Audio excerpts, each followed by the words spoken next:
সালামু আলাইকুম। ওয়ালাইকুম আসসালাম স্যার। জি, আপনারা কি আমাকে শুনতে পাচ্ছেন? জি স্যার। ওকে, সবাই কেমন আছেন? আলহামদুলিল্লাহ স্যার, ভালো স্যার। আপনি? জি, আছি ভালো।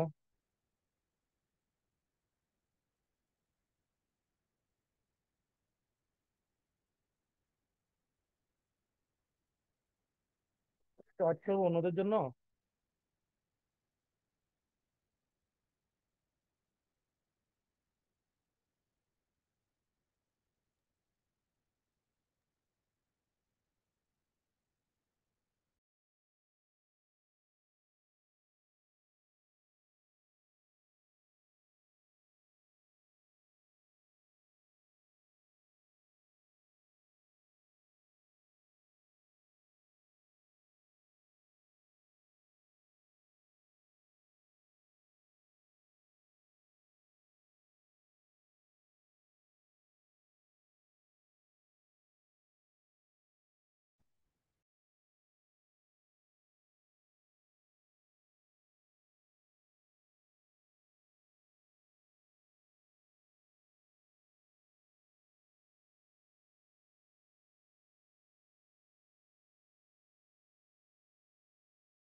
সবাই কি আমাকে শুনতে পাচ্ছেন?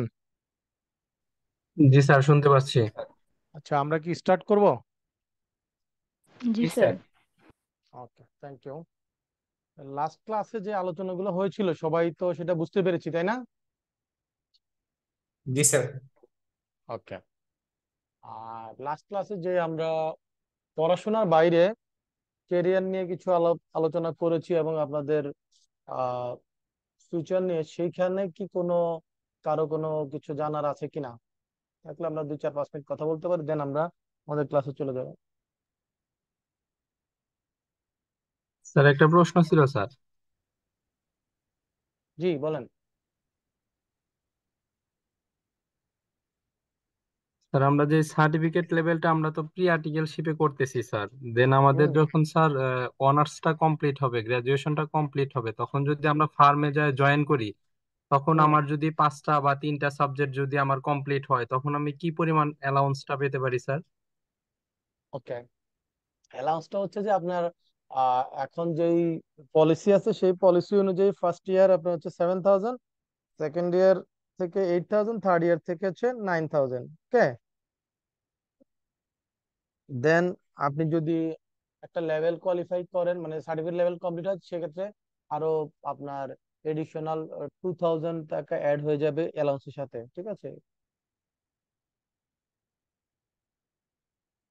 প্রফেশনাল হলে আরো একটু অ্যাড হবে। এটা নতুন আমাদের অ্যালাউন্স শিডিউল করা হয়েছে। এই অবস্থা। আবার কিছু কিছু ফার্মে এই আইসিইউ যেটা ফি শিডিউল আছে, এর চেয়ে একটু বেশিও দেওয়া হয়। এই, আর কোনো কোশ্চেন?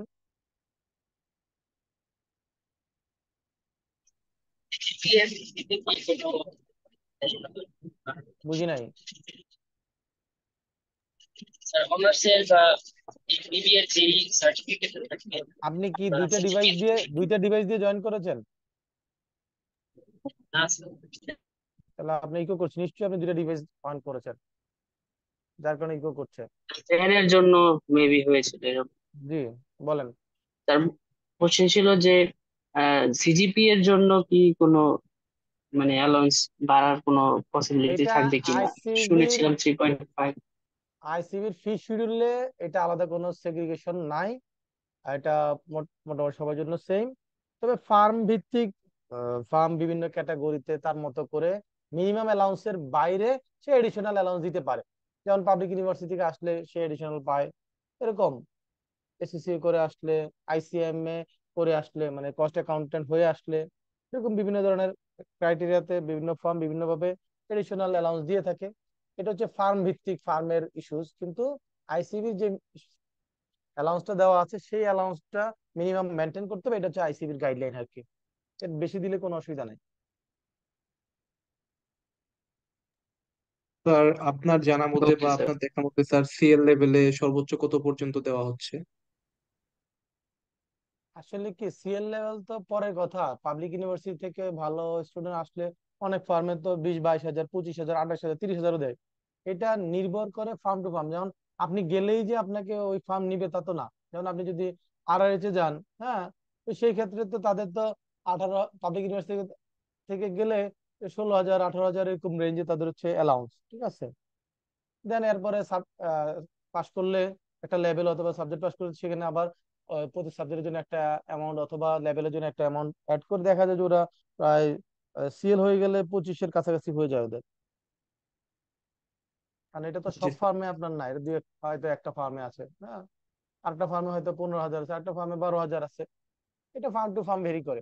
কিন্তু মিনিমাম যে অ্যালাউন্স শিডিউল, অ্যালাউন্স যে আমাদের সেট আপ করে দেওয়া হয় সাইড থেকে, সেটা সবাইকে ফলো করতে হয় আর কি।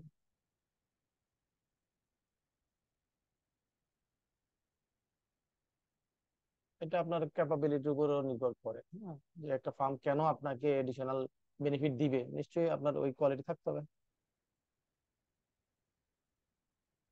ওকে। আর যদি কারো কোনো কোশ্চেন না থাকে, আমরা ইনশাল্লাহ ক্লাসে চলে যাব। দেন আরেকটা পরবর্তী প্রশ্ন ছিল স্যার। জি, বলেন।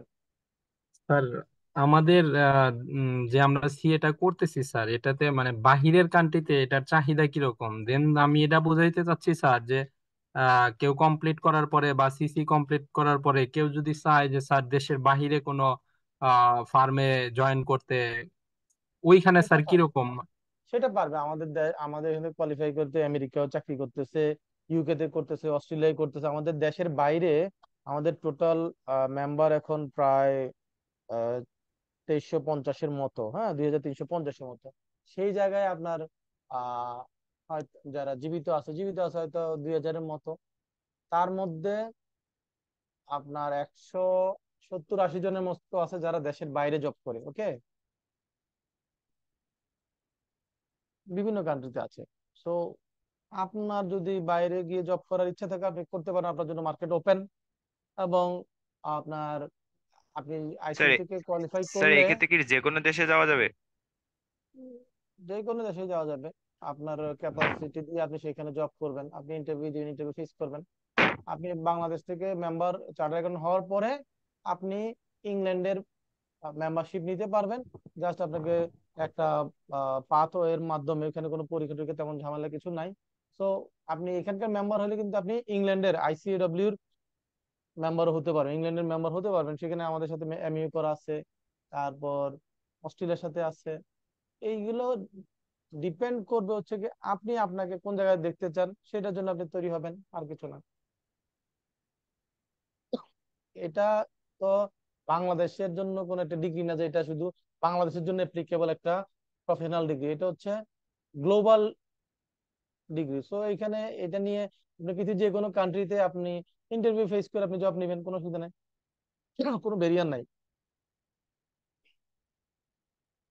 ঠিক আছে স্যার? স্যার আচ্ছা, অনেকে জি যে স্যার। স্যার এই যে ইন্টারমিডিয়েট শেষ করে যারা করতেছে, ইন্টারমিডিয়েটের পরে আর তারা গ্রাজুয়েশন করতেছে না স্যার, তাদের ক্ষেত্রে স্যার মার্কেটে তাদের ভ্যালুটা কিরকম স্যার? আপনি যখন চার্টার অ্যাকাউন্টেন্ট হয়ে যাবেন তখন কেউ আর জিজ্ঞেস করবে না বা ওইটা জানতে চাইবে না যে আপনার আপনি কি এইচএসসি করে বা ইন্টারমিডিয়েট করে বা এ লেভেল করে চার্টার অ্যাকাউন্ট হয়েছেন নাকি গ্রাজুয়েশন করে। এগুলা ডাজেন্ট, এটা কোনো ফ্যাক্টরি না। ঠিক আছে, কিন্তু আপনি যদি কোয়ালিফাই না করেন, মেম্বার না হইতে পারে, চার্টার অ্যাকাউন্ট হইতে না পারে, সেই ক্ষেত্রে একটা ম্যাটার করে। কারণ সেক্ষেত্রে তো আপনি আন্ডার গ্রাজুয়েট থেকে যাচ্ছেন, রাইট? সেক্ষেত্রে জি ম্যাটার স্যার। করে। এই জন্য যারা আসলে সিএ পড়ে, তো তাদের তো ওইভাবে ডেডিকেশন নিয়ে আসা উচিত। এবং অনেকে আমাদের সময় দেখেছি, এরপরেও দেখেছি এ লেভেল করে এসে অনেকে কোয়ালিফাই করেছে, এইচএসসি করে এসেও কোয়ালিফাই করেছে। তো তার ভালো আছে। দেন আপনি পরে যদি মনে করেন যে না আপনি সিএতে তো আসলে ফুল টাইম যেহেতু অ্যাটাচমেন্ট, সেক্ষেত্রে আপনি আহ অন্য জায়গায় ফুল টাইম পড়াশোনা করে এখানে এসে এটা করতে পারেন না। আপনি হয়তো কি করতে পারেন, ন্যাশনাল ইউনিভার্সিটির আন্ডারে হয়তো কোথাও আপনি অ্যাডমিশন নিলেন, যেখানে ক্লাস করতে হয় না। আপনি শুক্রবার ছুটির দিনগুলোতে শুক্রবার আপনি যে ক্লাস করতে বা পরীক্ষা দিতে হয়, সেই অ্যারেঞ্জমেন্ট অনেকেই করে আর কি। এই এখন এটা আপনি কতটুকু করতে পারবেন বা দুইটা পাশাপাশি চালাতে পারবেন কতটুকু, মানে একটা এইচএসসি করা ছেলে বা মেয়ে, তার ওই মেচুরিটিটা তো ওই লেভেলে আসে না। প্লাস এই পরিমাণ তার লোড নেওয়া, কাজ করে সারাদিন অফিস করে পড়াশোনা, দুইটা জায়গায় দুই ধরনের, এটা তো আসলে এত সহজ না, তাই না স্যার? জি স্যার। হ্যাঁ, তো সেই জন্য মানে গ্রাজুয়েশন এখন তো আপনাদের জন্য ওই স্কোপটা আছে যে আপনি ইন্টারমিডিয়েট না করে আসলেও চলতেছে। আপনি গ্রাজুয়েশন করা অবস্থায় আপনি সিএ পড়তে পারতেছেন, আপনি পরীক্ষা দিচ্ছেন, আপনি গ্রাজুয়েশনটা করে তারপর চলে আসেন, তাহলে আপনার এদিকে পাশ করার পার্টটা আগাই গেল। দেন আপনি এসে দেখেন 3 বছরের আর্টিকেলশিপ করে নিলেন, তাই না? আগে তো স্কোপ ছিল না, এখন তো গত 2 বছর ধরে তো এই স্কোপটা আছে।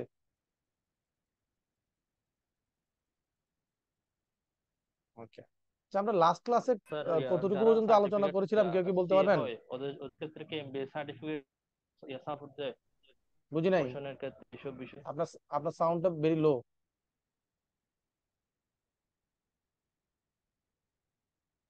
যিনি কথা বলেছেন ওনার ওইখান থেকে সাউন্ডটা খুব লো শোনাচ্ছে। আপনারা কি ওনারটা লাউড শুনতেছেন না লো শুনতেছেন? স্যার লো শুনতেছি। জি। তো আপনি ওই মাইক্রোফোনটা কাছে নিয়ে কথা বলেন, হ্যাঁ। আচ্ছা, লাস্ট ক্লাসে আমরা কোথায় ক্লোজ করেছিলাম কেউ কি একটু বলতে পারবেন? স্যার 12 নাম্বার ইয়েতে। Sir okay, great. Holder in due course. Okay, great. তাহলে আমরা হোল্ডার তো বুঝি, যার কাছে ওই ইনস্ট্রুমেন্টটা আছে সে হলো হোল্ডার, রাইট, যে এটা হোল্ড করছে। জি স্যার। আর holder in due course means আপনি যে একটা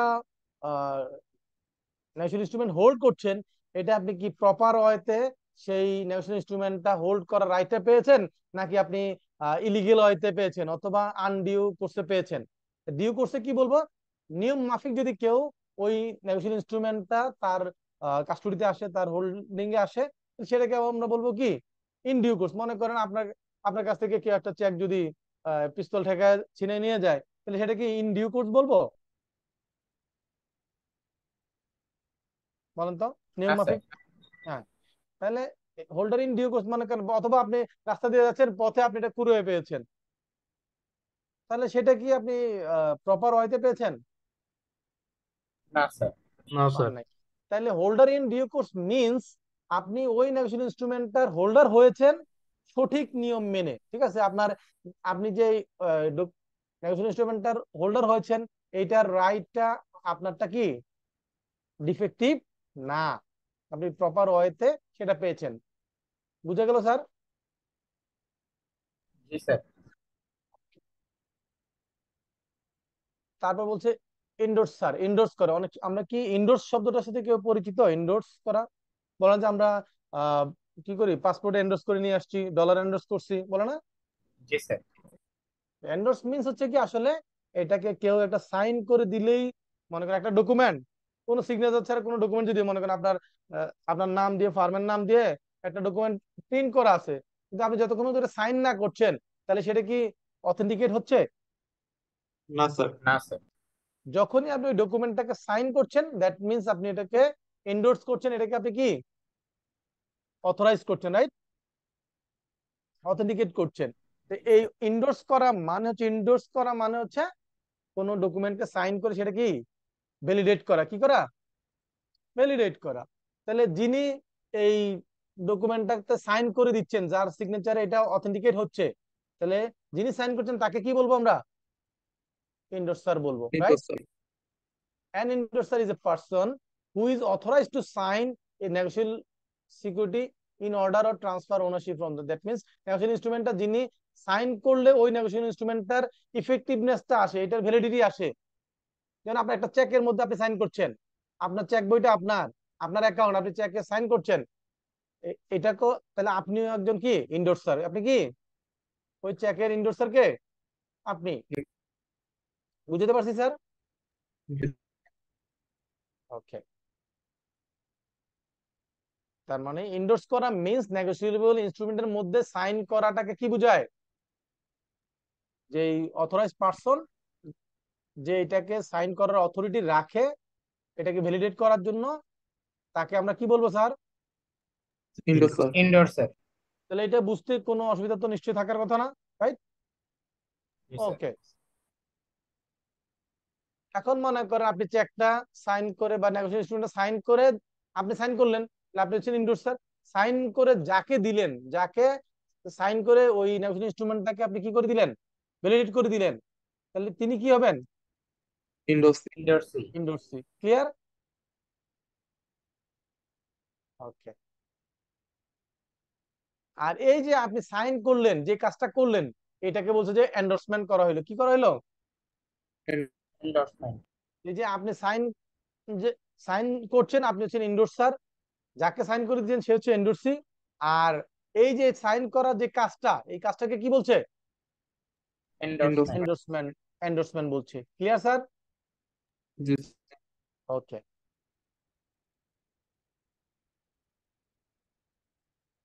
তারপরে আসছে অ্যাকসেপ্টর।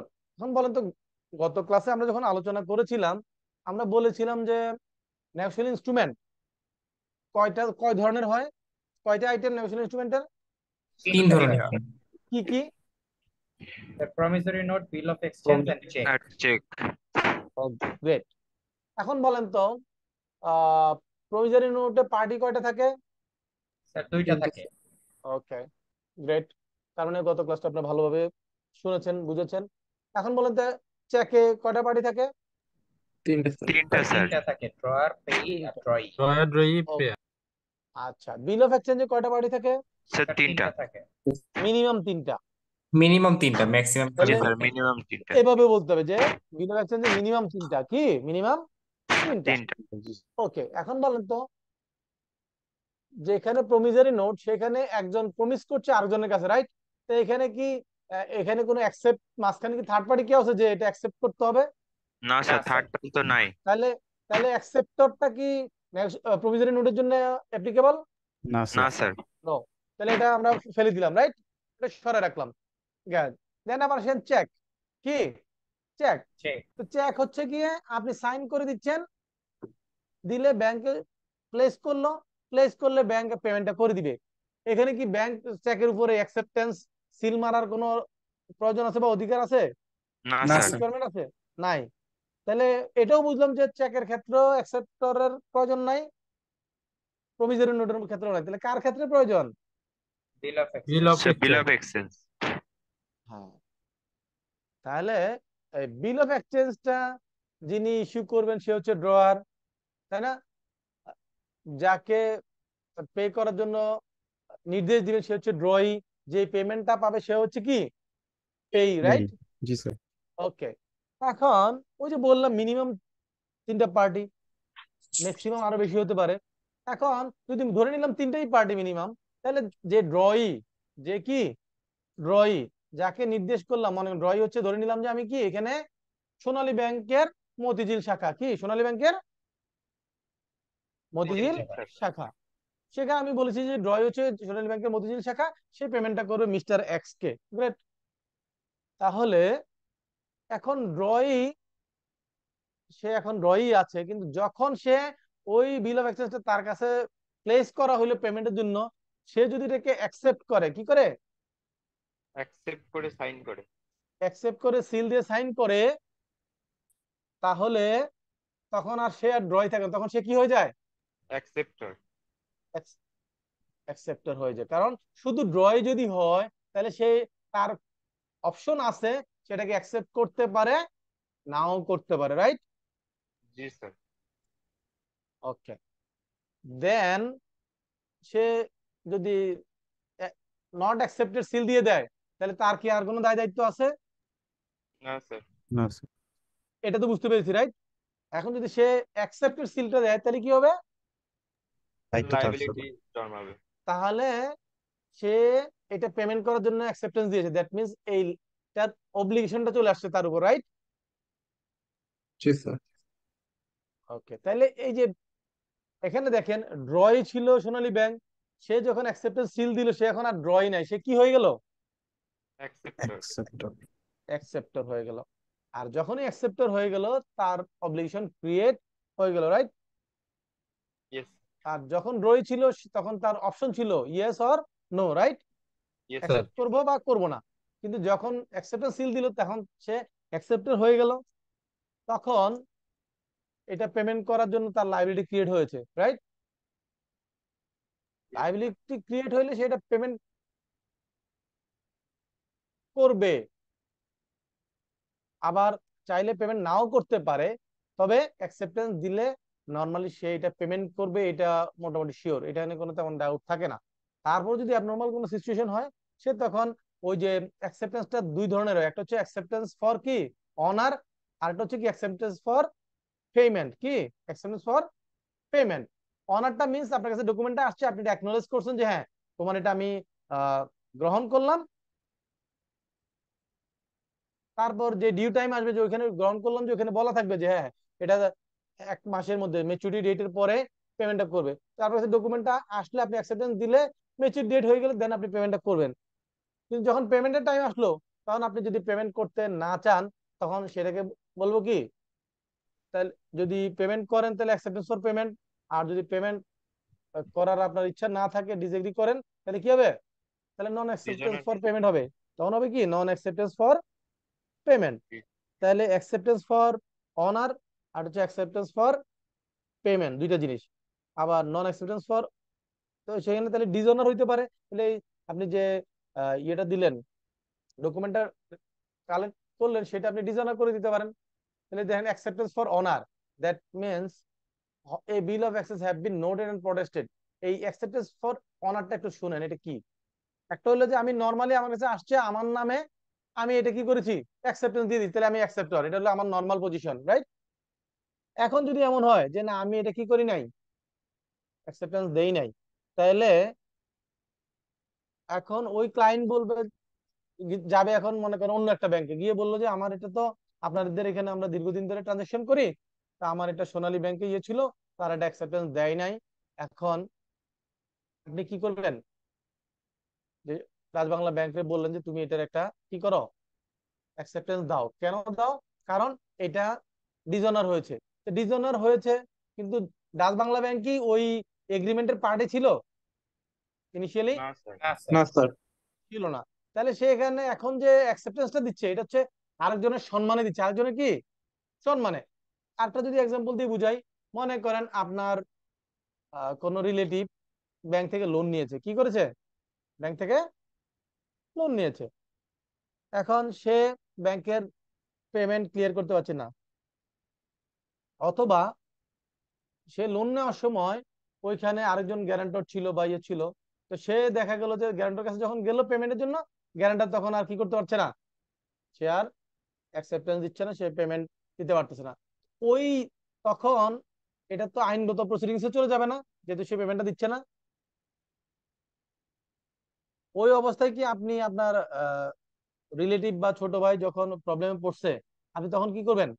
আপনি তখন সাপ্লায়ারকে বলবেন বা ব্যাংকে বলবেন যে ভাই তোমার পেমেন্টটা সে দিতে পারে না, কোনো অসুবিধা না, আমি অ্যাকসেপ্টেন্স দিচ্ছি, আমি পেমেন্টটা করব।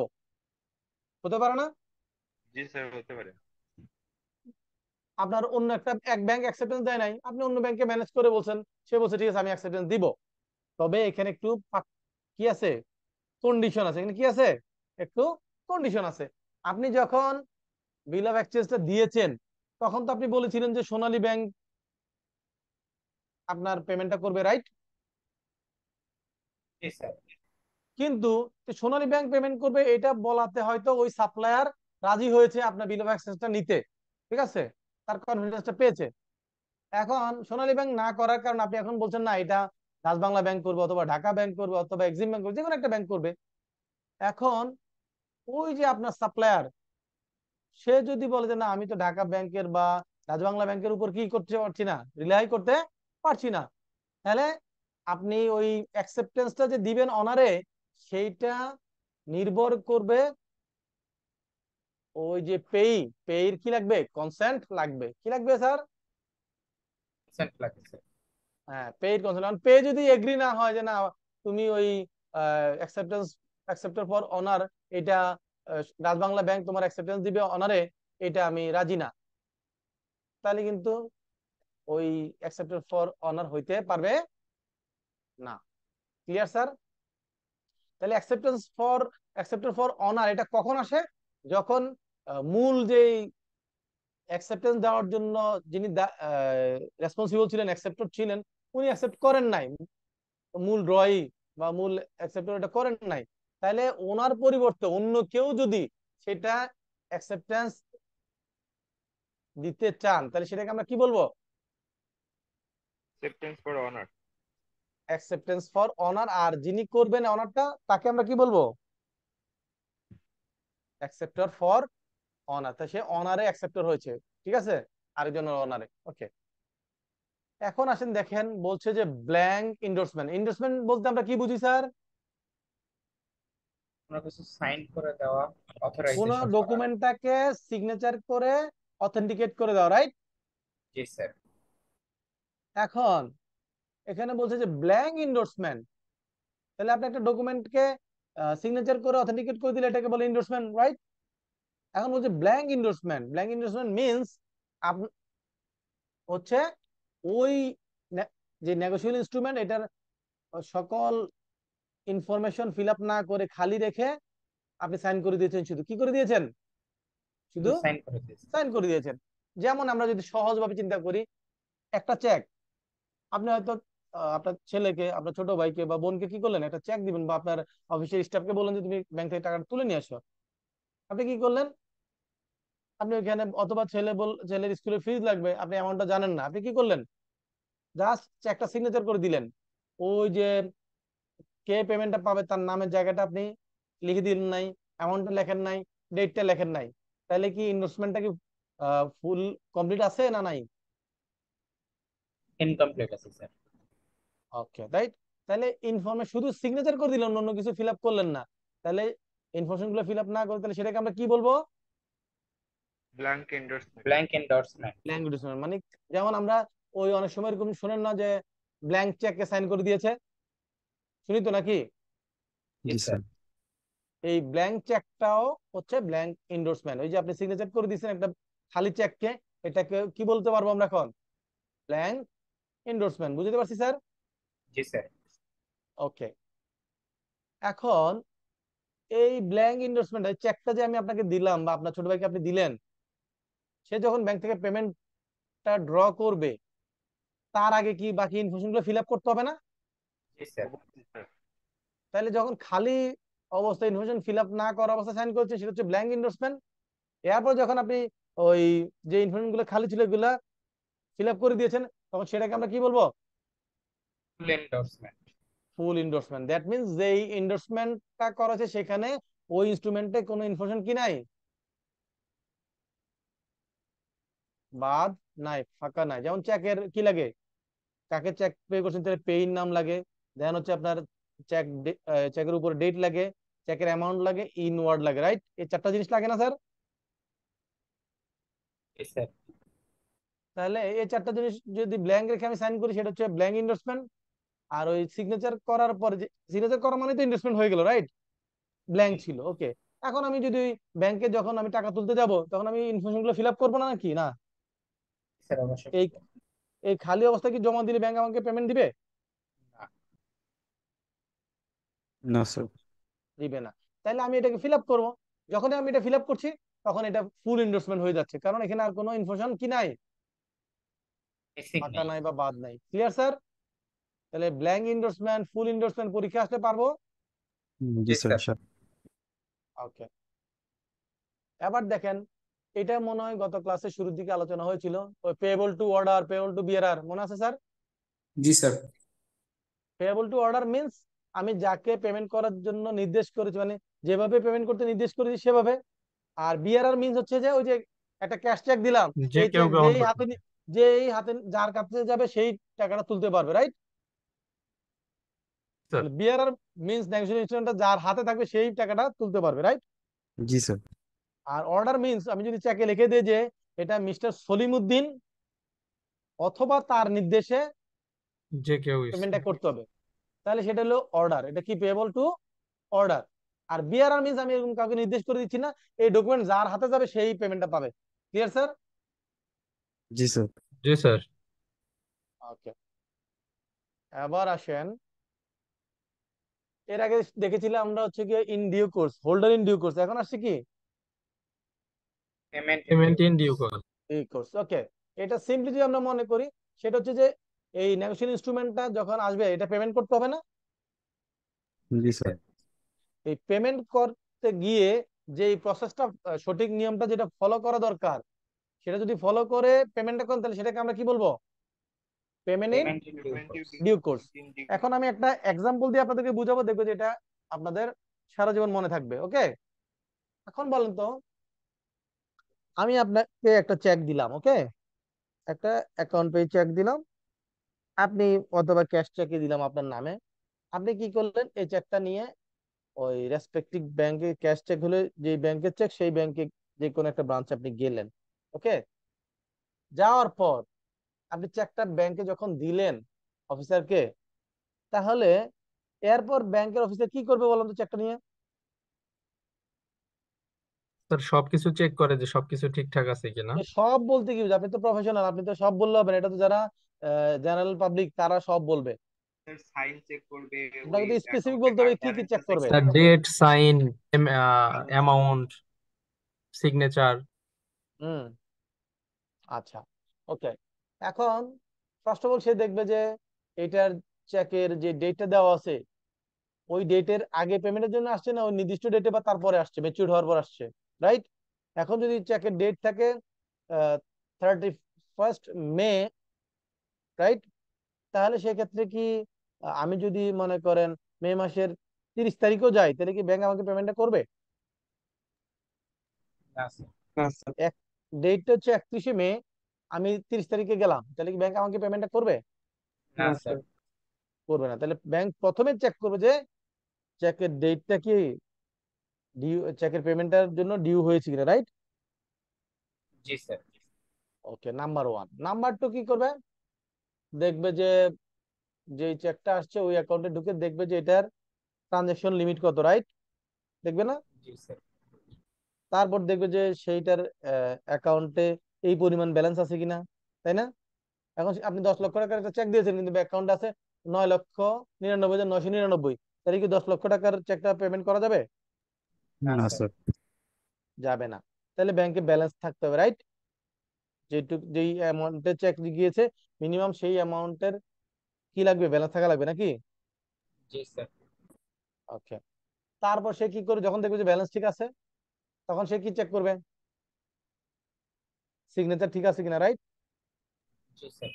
তাদের এখানে যে সিগনেচার স্পেসিমেন আছে ওদের ওয়েবসাইটে খুলে দেখবে যে এখানে চেক সিগনেচারটা ম্যাচ করে কিনা। তারপর দেখবে যে এটা কত টাকা পেমেন্ট করতে হবে, কাকে পেমেন্ট করতে হবে, তখন সে এগুলো ঠিক থাকলে কি করবে, পেমেন্টটা দিয়ে দিবে নাকি? জি স্যার। আচ্ছা, তাহলে এটা সে এই জিনিসগুলো চেক করে সঠিক পেয়েছে তারপর পেমেন্টটা করেছে, এটাই তো নাকি? জি স্যার। এখন যদি ব্যাংক এমন করে যে চেকের সিগনেচারটা ম্যাচ করে নাই কিন্তু সে পেমেন্ট করে দিয়েছে, কি করে দিয়েছে?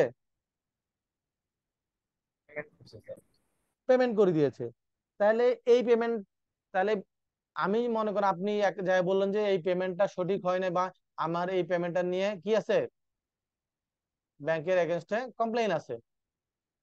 তো ব্যাংক চেক, আপনি বললেন যে এটা চেকের দেখেন সিগনেচার ম্যাচ করে নাই, এই চেকটা আমার সিগনেচার করে না, আপনি পেমেন্ট করেছেন, তাহলে কি ব্যাংক কি বলতে পারবে সে ডিউ করছে, পেমেন্টটা করেছে? না না স্যার। স্যার। তাহলে কি এক্সাম্পলটা দিয়ে এই পেমেন্ট ইন ডিউ কোর্স বলতে কি বোঝায়, বুঝতে পেরেছি কিনা? জি স্যার। জি স্যার। তাহলে যদি পেমেন্ট করার জন্য যেই ধরনের যাচাই বাছাই করা দরকার, যে নিয়ম ফলো করে পেমেন্টটা করা দরকার সেটা ফলো করে যদি পেমেন্ট করেন তখনই আপনি শুধু বলতে পারবেন কি, payment in due course, right? জি স্যার। ওকে। তারপর বলছে যে ইনল্যান্ড ইনস্ট্রুমেন্ট। ইনল্যান্ড ইনস্ট্রুমেন্ট মানে কি, যেখানে ওই যে পার্টিগুলো আছে এই ন্যাশনাল ইনস্ট্রুমেন্টটা মেক করা হয়েছে দেশের মধ্যে, এটার পেমেন্টটা হবে দেশের মধ্যে, সেটেলমেন্টটা হবে দেশের মধ্যে, তাহলে সেটাকে আমরা কি কি বলবো? ইনল্যান্ড ইনস্ট্রুমেন্ট মানে দেশের মধ্যে, দেশের বাইরে কোনো পার্টি এখানে নাই। যদি এমন হতো না চেকটা মানে এই ন্যাশনাল ইনস্ট্রুমেন্টটা সিঙ্গাপুর থেকে ইস্যু হয়েছে কিন্তু সেটেলমেন্ট বা পেমেন্ট হবে বাংলাদেশে, তাহলে এখানে বাংলাদেশ এবং বাংলাদেশের বাইরে একটা কান্ট্রি ইনভলভ হয়ে গেল না? জি স্যার। তখন সেটাকে আমরা বলবো ফরেন ইনস্ট্রুমেন্ট। বুঝতে পারছি স্যার? স্যার, ইনল্যান্ড ইনস্ট্রুমেন্টের ক্ষেত্রে পেমেন্টটা যদি হচ্ছে মানে চেক মেড হয়েছে বাংলাদেশে কিন্তু পেমেন্টটা যদি অন্য দেশে হয় এক্ষেত্রে কি এটা হবে না? সেক্ষেত্রে এটা ইনল্যান্ড হবে না। ইনল্যান্ড মিন্স এটার শুরু এখানে, শেষ এখানে, জন্ম এখানে, মৃত্যু এখানে। বুঝতে পারছি স্যার? জি স্যার। ওকে। এখন মনে করেন আপনি বাংলাদেশে জন্ম করছেন, আপনার মৃত্যু সিঙ্গাপুর হয়েছে, তাহলে এটা ইনল্যান্ড আর থাকলো না, এটা ফরেন ইনস্ট্রুমেন্ট হবে, দুইটা দেশ ইনভলভ হয়ে গেল। ঠিক আছে স্যার?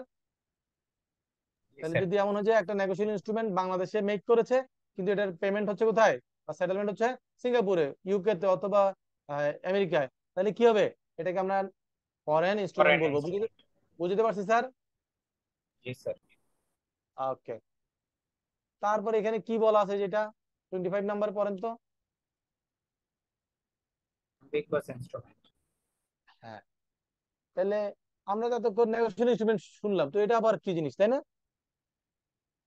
নেগোশিয়েশন ইনস্ট্রুমেন্ট 3 ধরনের হয় সেটা আমরা শিখেছি, রাইট? জি স্যার। এইটা হলো এমন একটা ইনস্ট্রুমেন্ট যে ইনস্ট্রুমেন্টটাকে আপনি প্রভিজনারি নোট হিসেবেও ব্যবহার করতে পারবেন অথবা কি বিল অফ এক্সচেঞ্জ হিসেবেও ব্যবহার করতে পারবেন। দ্যাট মিনস এই নেগোশিয়েশন ইনস্ট্রুমেন্টটা যখন মেক করা হয় সেখানে এটার দুই ধরনের ক্যারেক্টারিস্টিক্স থাকে, যে এটা চাইলে বিল অফ এক্সচেঞ্জ হিসেবে এটাকে ট্রিট করা যাবে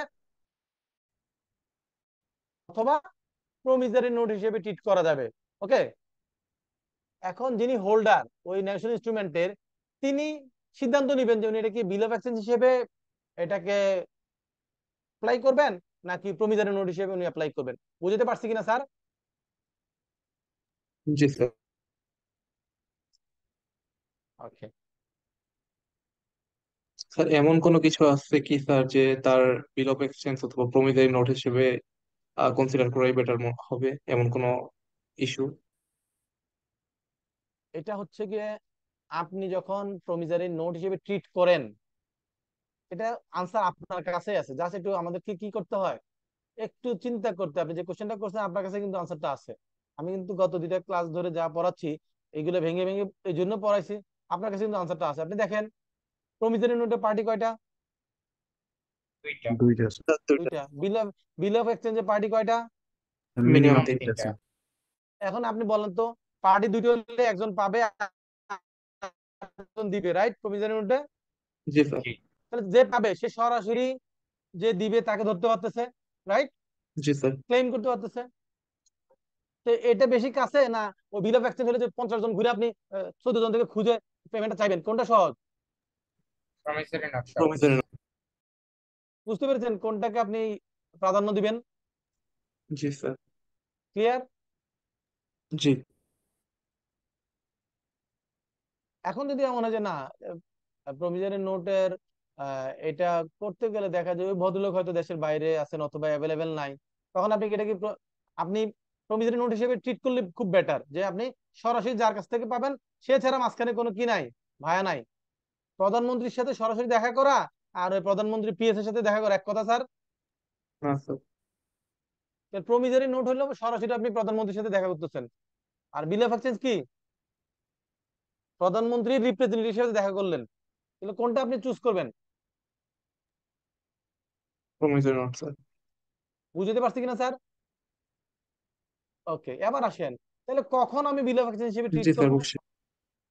এখন এমন যদি হচ্ছে প্রমিসারি নোটটা যিনি ইস্যু করেছেন উনি এখন মনে করেন অসুস্থতার কারণে সিঙ্গাপুরে আছেন বেশ কিছুদিন ধরে, দেশে আসতে সময় লাগবে, তা আপনি কি ওনার জন্য প্রমিসারি নোট নিয়ে একদম বসে থাকবেন নাকি এটাকে অল্টারনেটিভলি বিল অফ এক্সচেঞ্জ হিসেবে ট্রিট করে পেমেন্টটা নিয়ে নেবেন? বিল অফ এক্সচেঞ্জ করে স্যার পেমেন্ট রিসিভ করে নেব।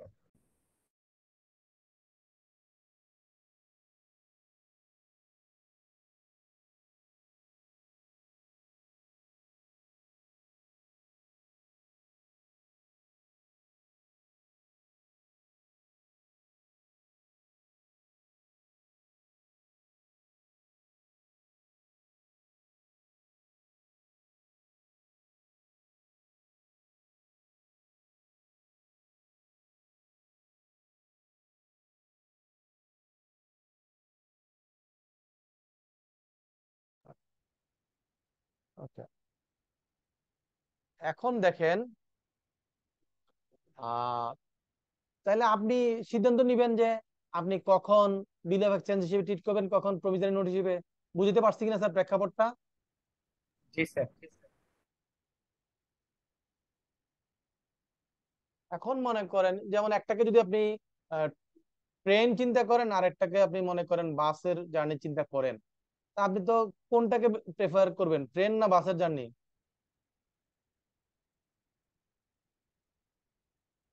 বলতো ট্রেন প্রেফার করতে স্যার। ট্রেনটা। এখন দেখা গেল যে ট্রেনটা যেই টাইমে শিডিউল ওই টাইমে গেলে আপনি যেই কাজে যেতে যাচ্ছেন সেই কাজটা টাইমলি আপনি করতে পারবেন না, তাহলে কি ট্রেনের জন্য বসে থাকবেন না বাসে যাবেন? বাসে যাব। তাহলে এই যে আপনি চাইলে ট্রেনে চাইলে বাস হিসেবে আপনি ট্রিট করতে পারছেন, তাহলে নেগোশিয়েবল ইনস্ট্রুমেন্ট আপনি এটাকে ইনস্ট্রুমেন্টটাকে বিল অফ এক্সচেঞ্জ হিসেবে অথবা প্রমিসারি নোট হিসেবে যে কোনো ফরম্যাটে আপনি এটাকে ইউজ করতে পারছেন, তাহলে সেটাকে কি বলছে অ্যাম্বিগুয়াস ইনস্ট্রুমেন্ট। যদি কারণ এটা তো ফিক্সড না, এটা বিল অফ এক্সচেঞ্জ হইতে পারে প্রমিসারি নোট হইতে পারে, কোনোটা নির্দিষ্ট তো করে বলি না যে কোনো একটা, বলেছি? বলি নাই তো। এই জন্য এটাকে কি বলছি আমরা? Ambiguous ambiguous instrument. ইনস্ট্রুমেন্ট। একদম ক্লিয়ার তো নাকি স্যার? জি স্যার। ওকে, এবার আসেন এর আগে আমরা পড়লাম ব্ল্যাঙ্ক ইনস্ট্রুমেন্ট, তারপর কি পড়েছিলাম? ফুল, সরি ব্ল্যাঙ্ক ইন্ডোর্সমেন্ট, আর কি ফুল endorsement, sir. এন্ডোর্সমেন্ট করেছে না? জি স্যার। এখন এই যে এন্ডোর্স করাটা মানে যেটা খালি জিনিসের মধ্যে এন্ডোর্স করা, এটাকে আমি বলছি ব্ল্যাঙ্ক এন্ডোর্সমেন্ট করলাম। আর যেটা একদম ইনফরমেশন ফিল আপ করা আছে, সিগনেচার আছে, তাহলে সেটাকে আমরা কি বলবো? ফুল এন্ডোর্সমেন্ট করা আছে। আর এমন যদি এই যে চেকের ইনফরমেশন গুলো খালি আছে, ইনফরমেশন গুলো ফিল আপ করা নাই, তাহলে এটাকে আমরা কি বলবি? এটাকে আমরা আহ, এই এটা কি কি বললো, অসম্পূর্ণ, বা এটা কি বলতে পারি, ইনকমপ্লিট ইনস্ট্রুমেন্ট বলতে পারি না? জি স্যার।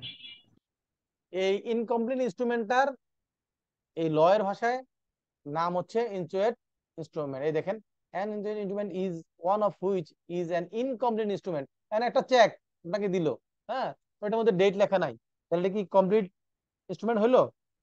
না স্যার। হইলো। তাহলে এটাকে আমরা কি বলবো? ইনচুয়েট ইনস্ট্রুমেন্ট, যেটা আইনের ভাষায় শব্দ, কিন্তু ইনচুয়েট মিন্স হচ্ছে ইনকমপ্লিট। ইনচুয়েট মিন্স কি? ইনকমপ্লিট। স্যার এই ক্ষেত্রে কি হচ্ছে আপনার সাইন স্টাম্প এগুলো থাকবে? সব সব থাকবে। মনে করেন যে কোনো একটা ইনফরমেশন যদি গ্যাপ থাকে, তাহলে সেটাকে আমরা অসম্পূর্ণ বলতে পারবো না? জি স্যার, অবশ্যই।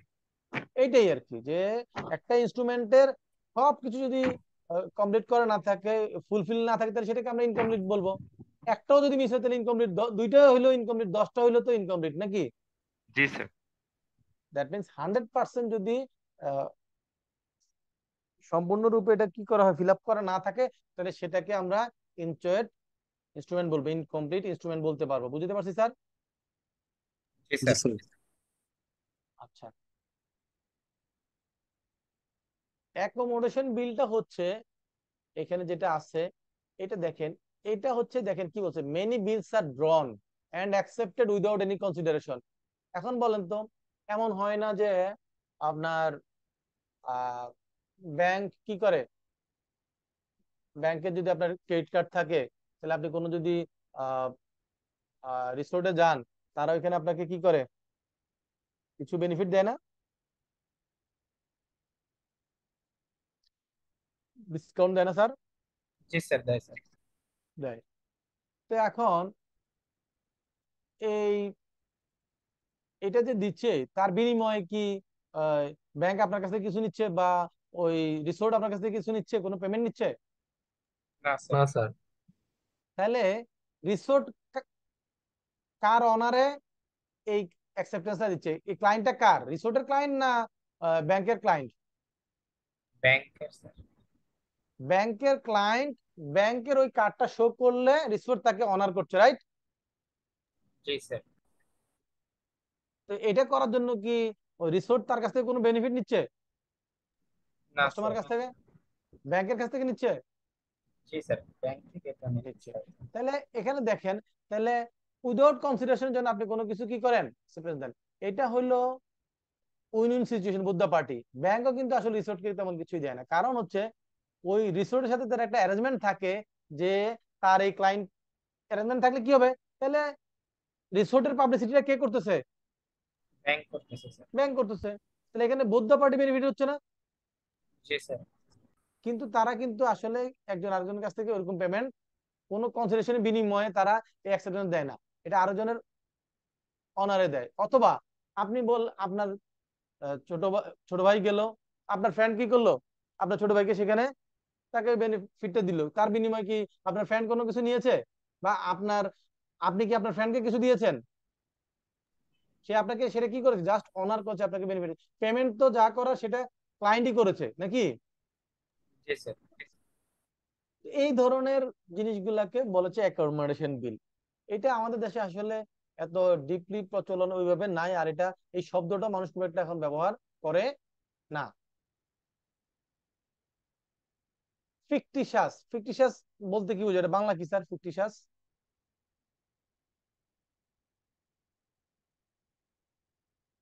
ফিকটিশাস মিন্স কি?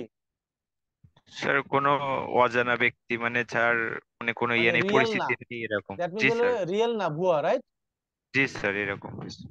আচ্ছা, তাহলে যদি এমন হয় যে একটা নেগোশিয়েশন ইনস্ট্রুমেন্টের যে পার্টিগুলো আছে, তাদের মধ্যে কোনো একটা পার্টি মানে এটা রিয়েল কোনো পার্টি নেই, এই নামে কোনো আসলে ব্যক্তি পৃথিবীতে এক্সিস্ট করে না, তাহলে ওই বিলটাকে কি বলবো আমরা? ফিকটিশিয়াস বিল। মনে করেন আপনি একটা ন্যাশনাল ইনস্ট্রুমেন্ট তৈরি করে নিচের নাম লিখে সাইন করেছেন, আসলে এই নামে পৃথিবীতে কোনো ব্যক্তির অস্তিত্ব নাই, জাস্ট একটা ভুয়া নাম লিখে সাইন একটা ভুয়া দিয়ে দিয়েছেন। বুঝতে পারছি স্যার? তাহলে এটাকে কি বলবো? ফিকটিশিয়াস বিল বলবো। বিআরআর ইনস্ট্রুমেন্ট মানে কি? এটা সিম্পল, শব্দ দিয়ে তো বুঝতে পারতেছি। বিআরআর ইনস্ট্রুমেন্ট মানে কি? যে ইনস্ট্রুমেন্টটা যা তার ক্যারেক্টারিস্টিক এমন যে যার হাতে যাবে সেই পেমেন্টটা পাবে, তাহলে সেটাকে কি বলবে? বিআরআর ইনস্ট্রুমেন্ট। এখন মনে করে এমন যদি হয়, আপনারা কেউ কি আহ, মনে করেন চিনি অথবা তেল এইসব বিজনেসের ফ্যাক্টরি থেকে ওইসব গুলোর সাথে কোনো নলেজ আছে? ওরা কি করে মনে করে, একজন কাস্টমার সে ফ্যাক্টরি থেকে 50 টন চিনি কেনার জন্য একটা অর্ডার করলো, তার এগেনস্টে সে কিছু কি করলো, অ্যাডভান্স দিল, কিন্তু সে ফুল পেমেন্ট দেয় নাই বা টাকাটা ইয়ে করে নাই, বা একটা চেক দিয়ে একটা অর্ডার পারমিশন নিয়ে রাখলো, সে এই দামে মনে করেন প্রতি কেজি চিনি সে হয়তো 120 টাকা করে কিনবে, এরকম একটা সে ডিও কাটলো, ডেলিভারি অর্ডার নিল, ঠিক আছে?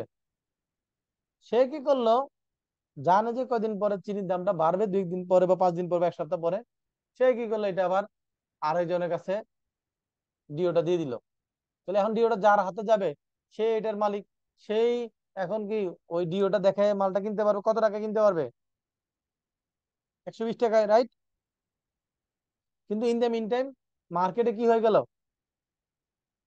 চিনির দাম বেড়ে মনে করেন 150 টাকা হয়ে গেল। তো আমি যে আগে 120 টাকা দিয়ে কিনলাম ডিওটা, এই আমি তার কাছে যখন বিক্রি করবো মার্কেটে 150 টাকা হয়ে যাবে, আমি কি 120 টাকায় তার কাছে বিক্রি করবো না একটু বেশিতে বিক্রি করবো? একটু বেশি তো স্যার। তাহলে আমি যদি একটু বেশিতে বিক্রি করি, মনে করেন আপনি 140 টাকা বিক্রি করলাম, এখন যদি মার্কেট প্রাইসের দামে আমি তাকে দেই, সে আমার থেকে নিবে না সরাসরি ফ্যাক্টরি থেকে নিবে? তাহলে এটা হলো, আপনি একটা ইনস্ট্রুমেন্ট নিয়েছেন, আবার এমন হয় না যে দেখা গেল যে একজনের কাছে বাকিতে বিক্রি করছে, মার্কেটে এরকম হয় অনেক, ট্রেড বিজনেস হয় এরকম, বাকিতে ব্যবসা হয়, যখন কি করে যে একটা সাইন করে চেক অ্যামাউন্টটা লিখে চেকটা দিয়ে দেয়, কিন্তু চেকের কোনো ডেট বসায় না, কি করে না, ডেট বসায় না, অথবা ওই চেকের যেই পেইন নামটা সেখানে নামটা লেখে না। কেন লেখে না? কারণ এই কাস্টমার কি করবে, আপনার কাছ থেকে মাল নেওয়ার জন্য সে চেক দিবে, বাকিতে নেওয়ার জন্য দিল, চেক দিল, আপনি কি করলেন, এই টাকা কবে পরিশোধ করবে এটার জন্য ওয়েট করবেন, নাকি ইন দ্য মিন টাইম আপনি আরেকজনের কাছে চেকটা দিয়ে আপনার টাকার দরকার হলে আপনি কি করবেন, পেমেন্টটা নিয়ে নেবেন না?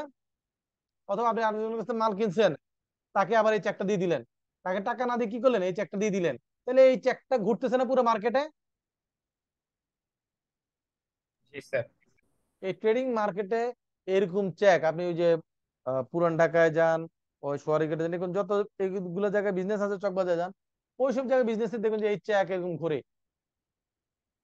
তাহলে এটা তখন আমরা এটা কি বলবো, বিআরআর ইনস্ট্রুমেন্ট। কিন্তু যখন কেউ না কেউ লাস্ট ফাইনালি তো এটা দিয়ে টাকা তুলবে নাকি, জি স্যার। জি স্যার। তখন ওই যে যার যতক্ষণ পর্যন্ত না তার নামটা বসানো হচ্ছে তার আগ পর্যন্ত এটা বিআরআর থাকছে, কি থাকছে, বিআরআর বিয়ার। থাকছে। কিন্তু যখনই নামটা লিখে দিলেন তখন তো এটা এন্ডোর্সমেন্ট হয়ে গেল, তখন আর কি এটা আপনি অন্য কাউকে বিআরআর হিসেবে দিতে পারবেন এটা আর এখন? না স্যার। তখন এটা হলো আপনার কি, ইন্ডোর্স হয়ে গেল। আর ইন্ডোর্স হয়ে গেলে ওই যার নাম ইন্ডোর্স হলে সে ছাড়া অন্য কেউ আর টাকাটা তুলতে পারবে? আর অর্ডার ইনস্ট্রুমেন্ট মানে কি, ওই নেগোশিয়েবল ইনস্ট্রুমেন্টে বলে দিবে যে এটা মিস্টার এক্স কে পেমেন্ট করো, অথবা তার রিপ্রেজেন্টেটিভ অথবা সে যেভাবে নির্দেশ করে সেইভাবে পেমেন্টটা করো। বুঝতে পারছি স্যার? জি স্যার। ওকে। তারপর দেখেন বলছে instrument payable on demand. On demand, আমরা সবাই দেশে যারা বাস করি সবাই তো বাংলাদেশের কারেন্সি বা টাকা নোট তো আমরা দেখেছি নাকি স্যার? জি স্যার। জি টাকার উপর কিছু লেখা থাকে? জি স্যার। জি স্যার। কি লেখা থাকে? চাহিবা মাত্রই ইহার বাহককে দিতে বাধ্য থাকিবে। এই চাওয়া মানে হচ্ছে ডিমান্ড, চাওয়া মানে কি? ডিমান্ড। ডিমান্ড। ডিমান্ড।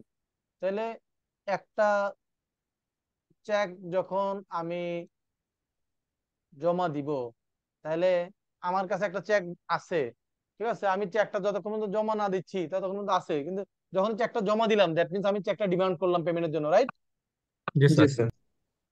তাহলে negotiable instrument payable on demand, তার মানে এটা পেমেন্টের জন্য যখন কেউ ডিমান্ড করবে, দাবি করবে, তখনই পেমেন্টটা দিতে হবে।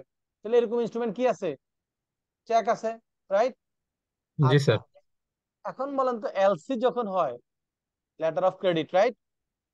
এলসি তে বা এই আপনার এটা কমার্শিয়াল টার্মস এর মধ্যে এট সাইট অথবা 180 ডেজ ডেফার্ড পেমেন্ট এরকম লেখা থাকে। এট সাইটের সহজে কি দেখা মাত্র, সাইট মানে কি দেখলাম, দেখা। রাইট? দেখা। এট সাইট মানে দেখা মাত্রই পেমেন্টটা করতে হবে। কি করতে হবে? দেখা মাত্রই পেমেন্ট করতে হবে। পেমেন্ট করতে হবে। এখন একটা চেক যখন আমি ব্যাংকে পেমেন্টের জন্য দেই, তাহলে সে দেখা মাত্র পেমেন্টটার জন্য বাধ্য থাকে না? জি স্যার। জি স্যার। ওকে, এবার আসেন, একটা যখন বিল অফ এক্সচেঞ্জ অথবা একটা এলসি যদি করি আমরা, তাহলে এলসি কি হয়? এলসি দেখা মাত্র কি পেমেন্টটা আসলে করা যায়? জি না স্যার। স্যার। যদিও অ্যাট সাইট লেখা, অ্যাট সাইট মিন্স আপনার কাছে ডকুমেন্ট গুলো আসলে আপনি পেমেন্টটা দিতে বাধ্য, এটাকে বলে অ্যাট সাইট। এটার জন্য আপনি 30 দিন, 25 দিন, 20 দিন, 1 মাস, 120 দিন, 180 দিন এরকম অপেক্ষা করার প্রয়োজন না, রাইট? জি স্যার। এটাকে বলে অ্যাট সাইট। তো কিন্তু এলসির অ্যাট সাইট বললো আসলে এটা এই প্রসেস ফলো করে পেমেন্ট কনফার্মেশন নিয়ে পেমেন্ট করতে মিনিমাম 2-3 দিন লাগবেই। কারণ ওই ডকুমেন্টটা যখন ব্যাংকে প্লেস হবে, আপনি তখন আপনার কাস্টমার কাছে পাঠাবেন যে ভাই তোমার এই পেমেন্টের জন্য ইয়ে আসছে, তুমি এখন এটা অ্যাকসেপ্টেন্স দাও, তোমার ডকুমেন্ট এইভাবে আসছে, তুমি এগুলা কি করো, ডকুমেন্টটা সাইন করে দাও, এটা পেমেন্টটা করবো। তাহলে সে যতক্ষণ পর্যন্ত ওই ডকুমেন্ট গুলো সাইন করে না দিচ্ছে ততক্ষণ পর্যন্ত কি পেমেন্ট আসলে ব্যাংক করতে পারতেছে? না না স্যার। আর আসার সাথে সাথেই কি ব্যাংক দিতে পারো? কারণ তার ব্যাংক তো এই এক্সপোর্টের এগেইনস্টে যদি পেমেন্ট করতে হয়, তাহলে এক্সপোর্ট যে আসলে রিয়েলি হয়েছে, ইনভয়েস হয়েছে, বিল অফ এক্সপোর্ট হয়েছে, তাহলে ডকুমেন্ট গুলো যাচাই না করে কি ব্যাংক পেমেন্ট করতে পারবে? না স্যার। এখন মনে করেন ডকুমেন্ট আসছে, বলছে যে অ্যাট সাইট, চোখ বন্ধ করে পেমেন্ট করে দিয়েছে, দেখা গেল যে আসলে এটা এক্সপোর্টই হয় নাই। কি হয় নাই? এক্সপোর্টই হয়নি। তাহলে মনে করেন আপনি ইম্পোর্ট করছেন মালামাল, দেশে আসলে ফ্যাক্টরিতে রিসিভ হইলে না এটা পেমেন্টটা দিবেন নাকি? জি স্যার। জি স্যার। নাকি ওই কাস্টমার একটা ইনভয়েস দিয়ে দিলেই ব্যাংক পেমেন্ট করে দিবে? না স্যার।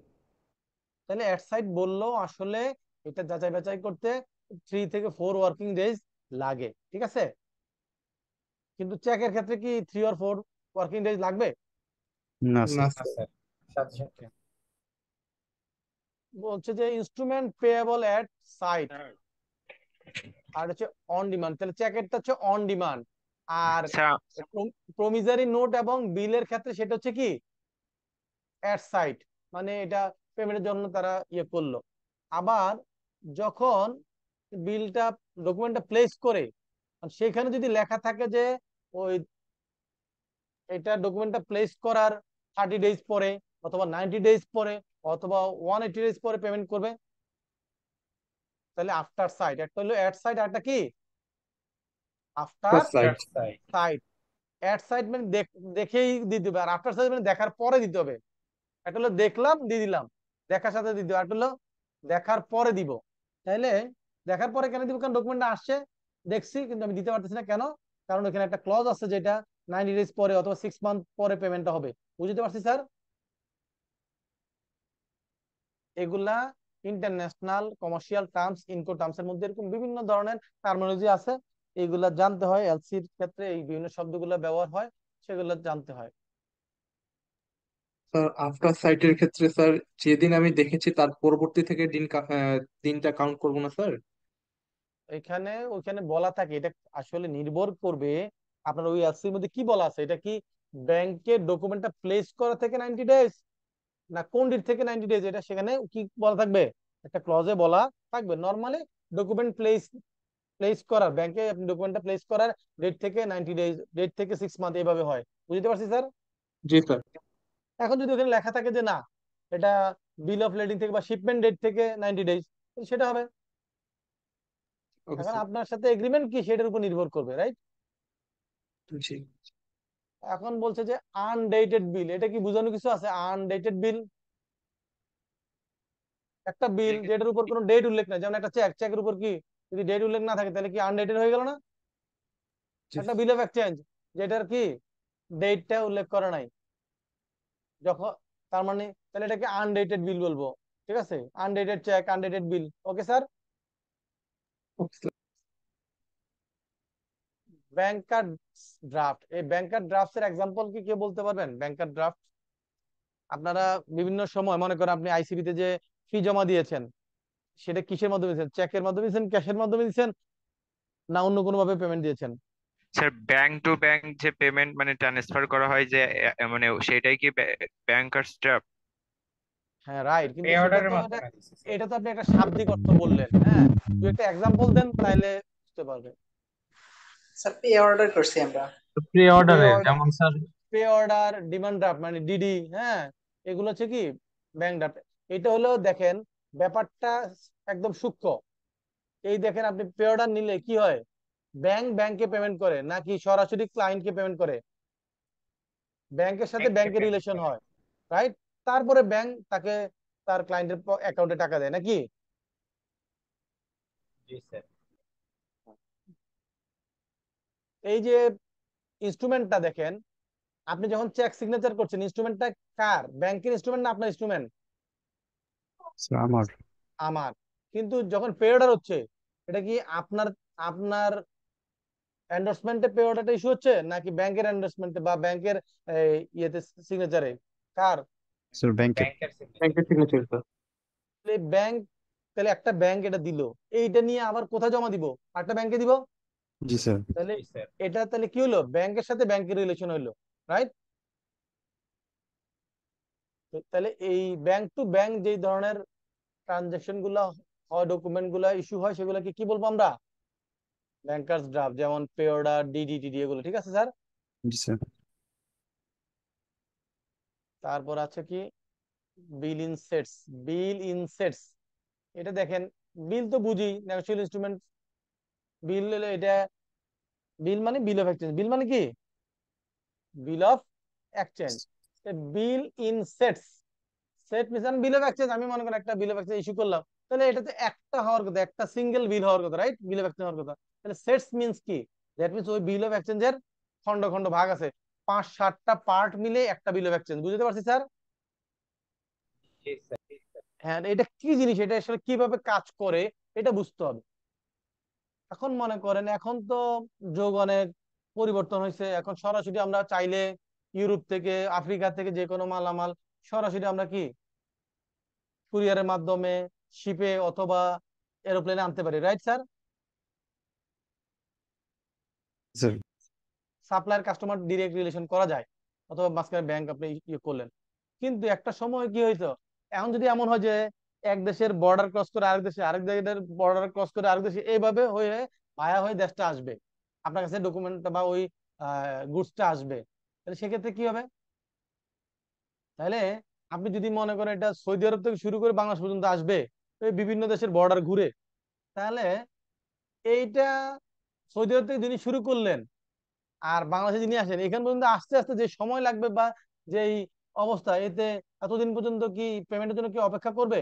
বা ওই কাজটা, এই লেন্দি প্রসেস, এটার জন্য কি অপেক্ষা করবে? এবং এটার ক্ষেত্রে রিস্ক বেড়ে যায় না? তো দেখা গেলো মাঝখানে কোনো বর্ডারে গুডসটা আটকাই দিল, তাহলে সমস্যা আছে না? জি স্যার।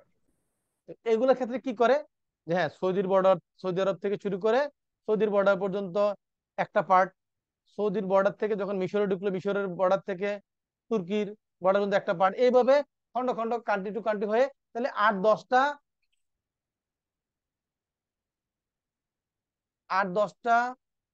আপনার পার্টে পার্টে কাজ হচ্ছে না? এই যে যার পার্টে যখন কাজ হচ্ছে, যখন সৌদির যে কাজ করলো, সে বলছে আমি বুঝি না, আমাকে ওই আমি মিশরের বর্ডার পর্যন্ত দায়িত্ব নিয়েছে, এটুকু কিন্তু আমার কাজ শেষ, আমার পেমেন্ট আমাকে দিয়ে দাও, বলাটাতে স্বাভাবিক নাকি? জি স্যার।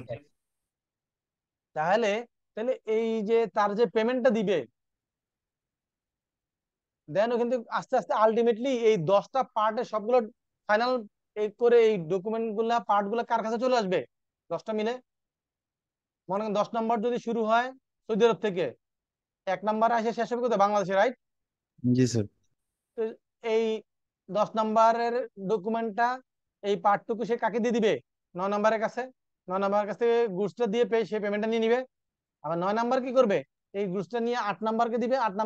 এই 10 এবং 9 নম্বরের যে ডকুমেন্টটা সেটা গুডসের সাথে কাকে দিয়ে দিবে? 8 নাম্বারকে দিয়ে দিবে, বিনিময়ে সে জি তার পেমেন্টটা নিয়ে চলে যাবে। এইভাবে আস্তে আস্তে যখন বাংলাদেশে আসবে, তাহলে 2 নাম্বার যিনি থাকবেন তিনি বাংলাদেশে এই ডকুমেন্টটা প্লেস করে টাকাটা নিয়ে নেবেন নাকি? তো নিতে গেলে পিছনে যে সে এই বিভিন্ন পার্ট ছিল এবং সেই পার্টটুকু সহ সে পেমেন্ট দিয়ে আসছে, ওই তার এই কুপন গুলো, এটাকে যদি কুপন হিসেবে চিন্তা করি, এই কুপন গুলো সে জমা না দিলে কি সে টোটাল পেমেন্টটা পাবে? না না স্যার। স্যার। এইগুলো এখন পৃথিবীতে এই কর্মকাণ্ড চলে না, চলে শুধু একটা জায়গায়। কোথায়? যেখানে স্মাগলিং হয়। কি হয়? এই যে বিভিন্ন জায়গায় মাদক দ্রব্য বা বিভিন্ন যেটা মনে করেন স্মাগলিং গুডস, ওয়েপন মানে অস্ত্র, এগুলা কি হয় এক বর্ডার থেকে আরেক বর্ডার এইভাবে হয়। দেখবেন যে তারা কি করে, ওই ডলার অথবা টাকার অংশ এরকম ছিঁড়ে দেয় 3টা 4টা পার্ট। যখন এই 4টা পার্ট একসাথে মিলায় পূর্ণাঙ্গ একটা ডলার হয়, তখন বুঝে যায় না এটা ট্রানজাকশন ঠিক আছে, তাকে পেমেন্টটা দেওয়া যায়। বুঝতে পারছি স্যার? জি স্যার। তাহলে এটা ওই সময় চিন্তাটা ছিল একটা ভালো উদ্দেশ্যে, আর এখন কোথায় ইউজ হয় এটা? এখন এটা ইউজ হয় অবৈধ কাজে, তাই না স্যার? জি ওকে। আর এখন বলছে ফলস ইনস্ট্রুমেন্ট, মানে যে ইনস্ট্রুমেন্টটা একটা ফেক ইনস্ট্রুমেন্ট, ভুয়া, এটা আসলে কোন বাস্তব কোন ইনস্ট্রুমেন্ট, এটা ফেক একটা ইনভ্যালিড একটা ইনস্ট্রুমেন্ট ইস্যু করছে, তাহলে সেটাকে কি বলবো আমরা? ফলস বলবো। ফলস এর বাংলা কি? নকল স্যার। নকল স্যার। Fake, right? নকল, ভুয়া। ওকে, ফেক। তাহলে এই যে আলোচনা, এই 36 টার্মিনোলজি, এগুলো বুঝতে কি কারো কোনো অসুবিধা আছে স্যার? না স্যার। ওকে।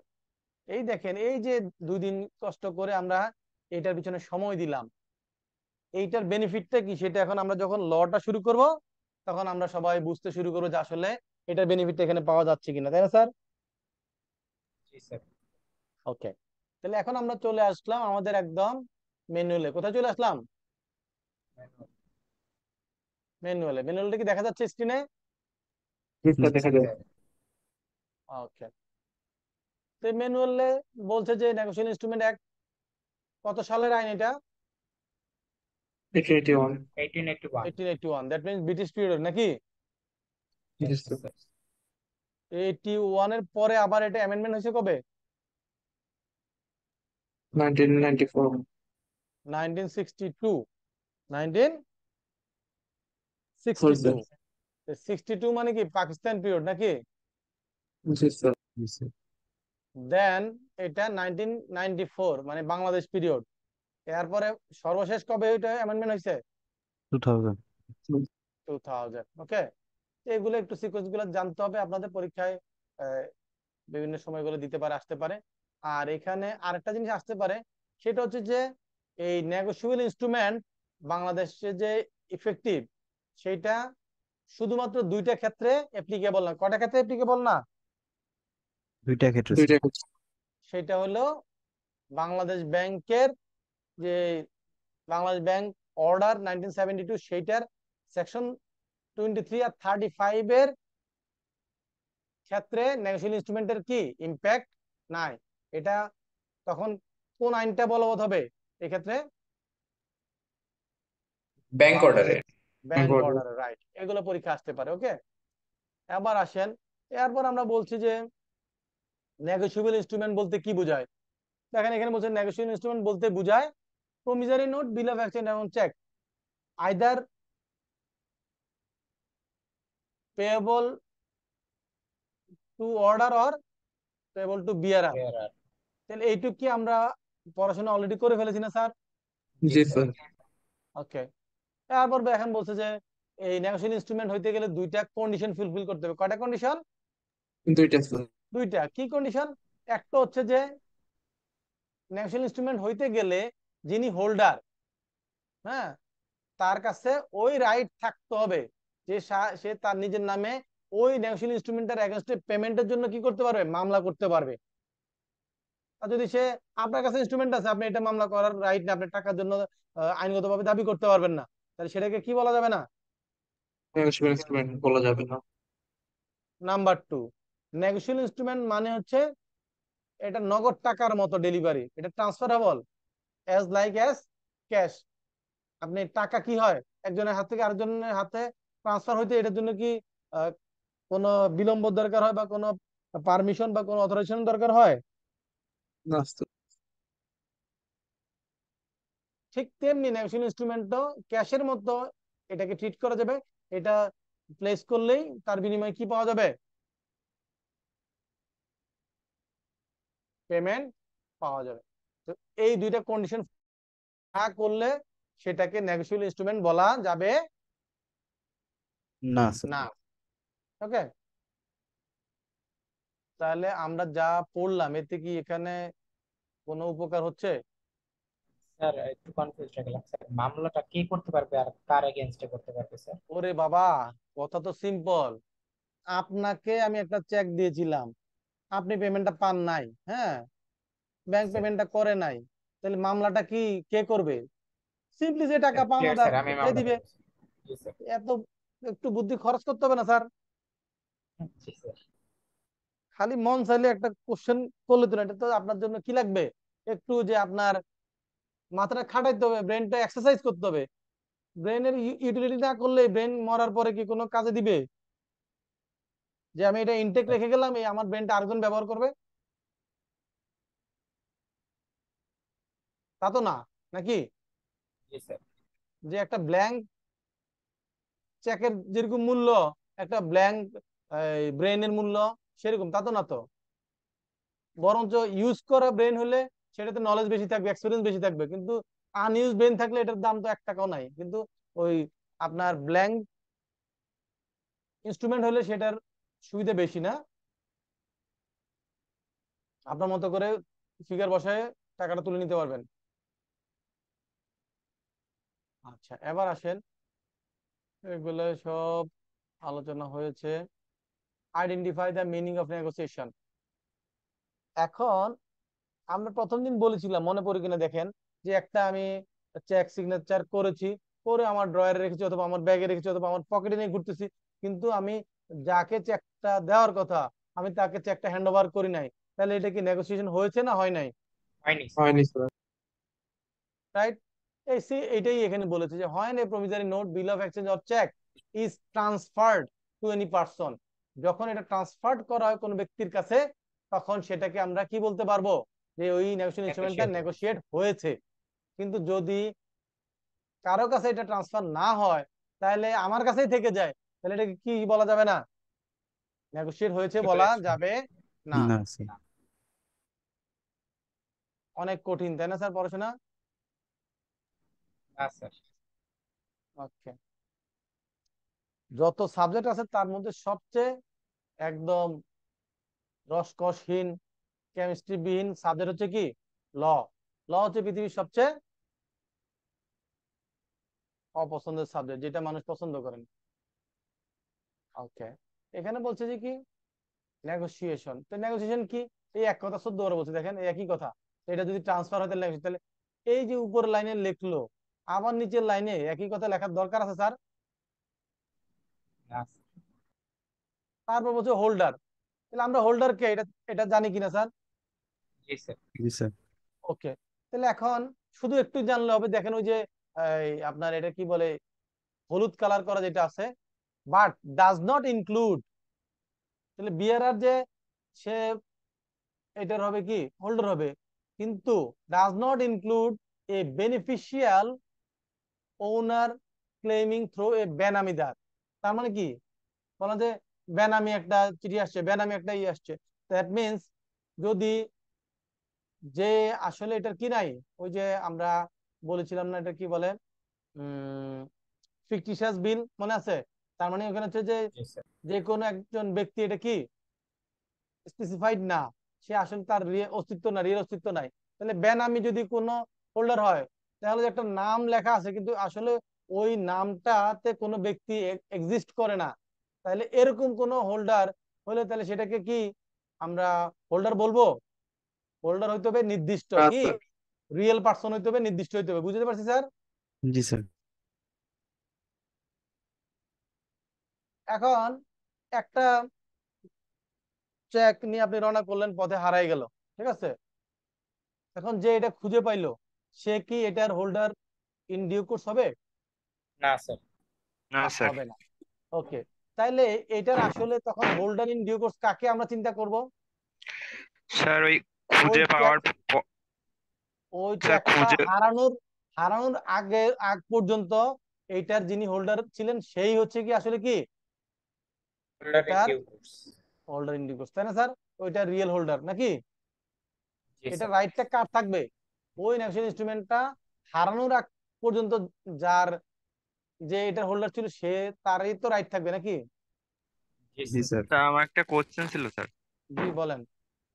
স্যার মনে করেন কেউ হচ্ছে ওই হারিয়ে যাওয়া ওই হচ্ছে ইনস্ট্রুমেন্টটা পাওয়ার পরে সে যদি কাউরে হচ্ছে ওই ইনস্ট্রুমেন্ট আবার দেয়, সে জানতো না যে এটা চুরি করে পাওয়া, সেক্ষেত্রে কি সে হোল্ডার ইন ডিউ কোর্স হবে?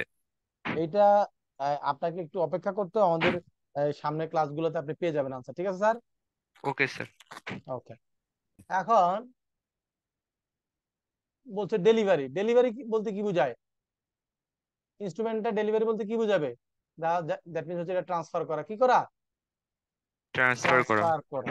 আপনি ন্যাশনাল ইনস্ট্রুমেন্টটা ট্রান্সফার করাটাকে কি বলবো আমরা? ডেলিভার করা বলবো। আর ডেলিভারি। আর যদি ডেলিভার হয় তাহলে সেটাকে আমরা কি বলতে পারবো? নেগোশিয়েট হয়েছে বলতে পারবো, তাই না স্যার? এই একই কথা, দেখেন একটু, নেগোসিয়েশন বাই ডেলিভারি, এক কথা কতবার যে লিখবে আল্লাহ মাহবুব জানে।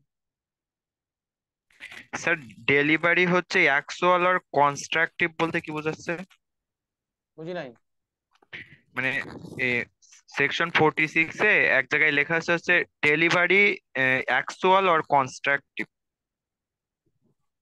তো দেখি আমরা কোথায় লেখা আছে, সেকশন 46 এ। জি স্যার, এই যে প্রথমে। ওকে, অ্যাকচুয়াল অর কনস্ট্রাকটিভ, এটা সিম্পল। এটা মনে করেন আপনি আমাকে 1-to-1 ন্যাশনাল ইনস্ট্রুমেন্টটা হ্যান্ড ওভার করেছেন, তাহলে এটা অ্যাকচুয়াল হয়েছে, রাইট? জি স্যার। এখন আমি চিটাগাং এ থাকি, আপনি ঢাকায় থাকেন, তাহলে আপনি কি আমার হাতে হাতে দিতে পারবেন? না স্যার। আপনি তখন কি করবেন? আপনি তখন কুরিয়ারে পাঠিয়ে দিবেন, পাঠিয়ে দিন, যে পোস্টাল ডাকে পাঠাইলেন, তাহলে আপনার হাতে কি এটা ছোঁয়া আছে? আপনার কন্ট্রোলের বাইরে চলে গেছে না? জি স্যার। জি স্যার, বাইরে চলে গেছে। তখন এটা হচ্ছে কনস্ট্রাকটিভ, মানে এটা একটা প্রসিডিউর আপনি দিয়ে দিয়েছেন, এটা বাই একটা কোর্স অফ টাইমের মধ্যে এটা পৌঁছায় যাবে। কিন্তু এটা আপনি রিয়েলি কি আমার হাতে ট্রান্সফার করেছেন? না স্যার। করেন না, আপনি এটা জাস্ট প্রসেসে দিয়েছেন, এটা একটা কেরিয়ারে দিয়েছেন, কেরিয়ার এখন আমাকে পরে দিয়ে দিবে, ঠিক আছে স্যার? জি স্যার, বুঝতে পারছি, থ্যাংক ইউ স্যার। ওকে, এবার দেখেন ইয়েলো কালারের এখানে কি বলছে, এক্সেপশন আছে। কি exception? A promissory note, bill of exchange or check delivered on condition that is not to take effect except in a certain event is not negotiable except in the hands of a holder for value without notice of the condition unless such event happens. এটা simple. এটা হলো এরকম যে বলছে যে আমি আমার representative দিয়ে এই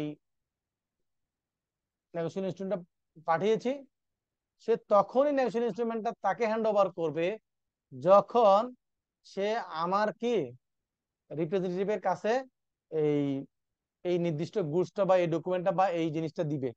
বুঝতে পারছি স্যার? কারণ আপনি এই যে দেখেন, আমরা যখন দারাজে বা অনলাইনে কোনো কিছু কেনার জন্য অর্ডার করি না, করি কিনা অনলাইনে? জি স্যার। করলে, তো সেখানে অনেক এরকম কন্ডিশন আছে না যে ক্যাশ অন ডেলিভারি। জি স্যার, সিওরি। তাহলে ক্যাশ অন ডেলিভারি, তাহলে এটা ডেলিভারিটা কখন কমপ্লিট হবে? যখন আমার যদি হাতে আসে যদি পেট্রোল তাকে স্যার। যদি আপনি তাকে ক্যাশ টাকা দেন তাহলে সে আপনার ডেলিভারি দিবে, রাইট? জি স্যার। বুঝতে পারছি কিনা? তাহলে এটা এখানে কিছু কন্ডিশনাল হইতে পারে। এটা বুঝাচ্ছে যে নেগোসিয়েশনটা কি হইতে পারে, ডেলিভারিটা কন্ডিশনাল হইতে পারে। আপনি যদি টাকা না দেন সে কি আপনাকে ডেলিভারি দিবে? না দিয়ে চলে যাবে না? অথবা সে যদি আপনাকে ডেলিভারি না দেয় তাহলে আপনি কি টাকা দিবেন? না না স্যার। স্যার। তাহলে এই ডেলিভারিটা দেখেন, ওই যে দারাজ থেকে আমি অর্ডার করেছিলাম, গুডসটা আসছে, এখন এই ডেলিভারিটা এটা কি জাস্ট এসে দিয়ে চলে যাচ্ছে, নাকি এখানে মাঝখানে কোনো একটা ঘটনা ঘটলে ডেলিভারিটা হবে?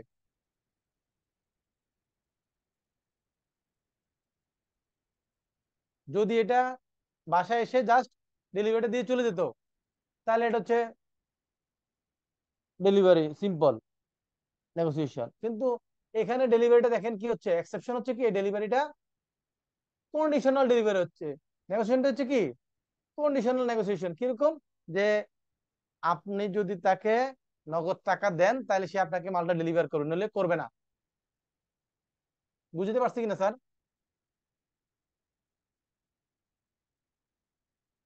জি স্যার। ওকে, তারপর আসেন কোথায়, তারপর কি আছে, নেগোসিয়েশন বাই এন্ডোর্সমেন্ট। আমি যদি একটা নেগোসিয়েশন ইনস্ট্রুমেন্টের মধ্যে এন্ডোর্স না করে দেই তাহলে কি এটা কি নেগোসিয়েট হবে? হবে না তো, তাই না? জি স্যার। এন্ডোর্সমেন্ট ছাড়া কোনো ডকুমেন্টের ভ্যালু আছে? না না স্যার। স্যার। তাহলে আপনি এন্ডোর্স করে দেন, আপনি এটা নেগোসিয়েট করবেন। একটা খালি চেক ছিল, আপনি কি করলেন, সেখানে একজন মিস্টার এক্স এর নাম লিখে দিয়ে তাকে নেগোসিয়েট করে দিলেন, হবে না? অবশ্যই হবে। কিন্তু এখানে যে অথরের সিগনেচার সেটা তো থাকতে হবে নাকি? জি স্যার। জি স্যার। তারপর বলে দেখেন এটা কি কত, মানে তারপর বলছে যে negotiation, conversion of endorsement in blank, conversion of endorsement in blank into full. আমরা ওইখানে শিখেছিলাম না যে এন্ডোর্সমেন্ট ব্ল্যাঙ্ক এন্ডোর্সমেন্ট হয়, দ্যাট মিন্স একের বিভিন্ন ইনফরমেশন গুলো খালি ছিল, রাইট? জাস্ট সিগনেচার করে দিয়েছি।